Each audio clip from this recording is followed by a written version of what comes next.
the front part of the brain, which is the PFC. So I'm going to talk a lot about how we think, how we've evolved to think, how our stress response works, because that's going to inform how we can actually be better on the field when we're interacting with coaches, players, parents, and even our own partners, but also ourselves. Okay? So the interesting thing here is that this all starts at your brainstem, very base. This is lizard brain because we share very much the same similar structures with reptiles. It is very stupid, but it keeps you alive. Keeps you breathing, regulates your body temperature.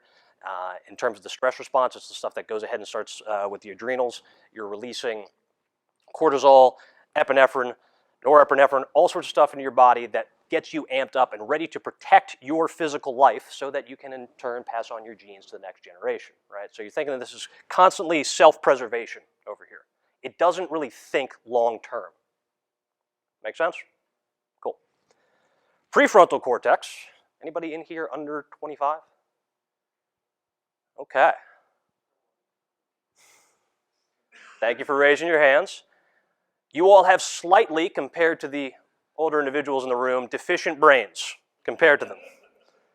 It's not a bad thing, you just haven't grown into them yet, or they haven't grown into you, so to speak. Okay? Prefrontal cortex comes online fully about 25, in long cases about 30. Does anyone in here have a memory of a decision and they are stunned that they are not either dead or in jail?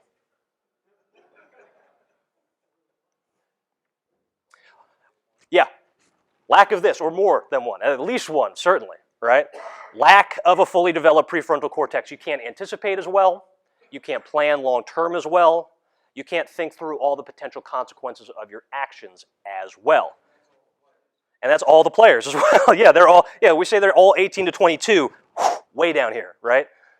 So we're already dealing with folks who have trouble thinking long-term, and that's really what the officiating world is. When I did this for trainers, I said this is the issue we have with not recruiting, because people just, okay, yeah, I'll try a new thing. That's something kids will do. All right, cool. Retaining them, a job that requires anticipation, delayed gratification, long-term goals, they're just not built for it yet. They haven't grown into that. Make sense? All right. So the important thing on these two is that these work in concert.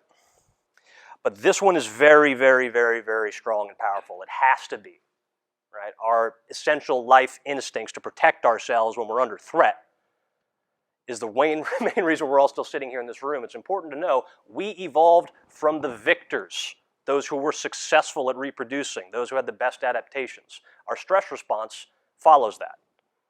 And we only really have one stress response. We don't have a different stress response for stepping onto the field, or for coaching, or for doing something at work, or for arguing with your wife. We don't have different, we have one. All right? We have a lot of different ways in which that manifests. This is how it'll come up. All right? So your sympathetic nervous system. And then you have your parasympathetic. Okay? Took me forever to ever remember which terms is which. Your sympathetic is your fight or flight. Think of this one as a tiger just burst through the room. The very first thing that's going to happen to you, just shout out, what's going to happen if a wild animal the size of a tiger bursts in here and roars? What are you going to do first? Push jump. Okay. Push jump. All right. If we can think long-term, he's thinking with his prefrontal cortex. I like that. Long-term thoughts. But what else? What's going to happen to your body? What's up? We're going to react. How? Run? Okay, so I'm going a little bit deeper than that. What's going to let you be able to run faster than... Okay, cool. So yeah, cortisol dump, adrenaline. Okay? Your heart rate increases, goes through the roof. All right? Blood gets shunted to your extremities so that you can power those muscles a little bit more efficiently. You also get nauseous. Anybody get butterflies before a game? Nobody? Yeah. I think it was said somebody, I can't remember who, said if I don't have butterflies, it's time to retire, right?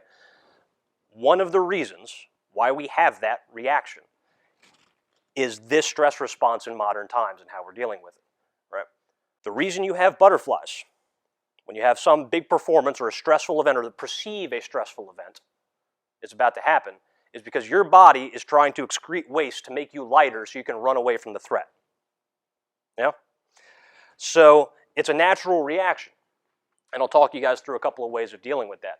But we're going to try to get from tiger over here to parasympathetic, which is your relaxed response, which is you're on a beach with a cocktail.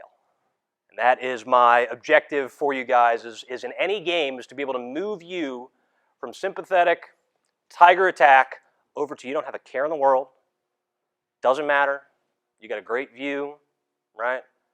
Sun's shining. You got your favorite cocktail. But parasympathetic, heart rate drops, right? That goes down. Breathing slows. Okay. Any other things? What happens when you're really relaxed? Hmm? The what? Fat. Keep on going. Yes, fat actually, you get better fat retention. Again, you're thinking short-term to long-term. This makes sense. You have the luxury when you were relaxing to digest your food, store fat for the future. Yeah? You don't have that opportunity. Here your body's trying to get rid of fuel just so you can survive for the next minute to 90 seconds. Over here, long-term. So, tiger.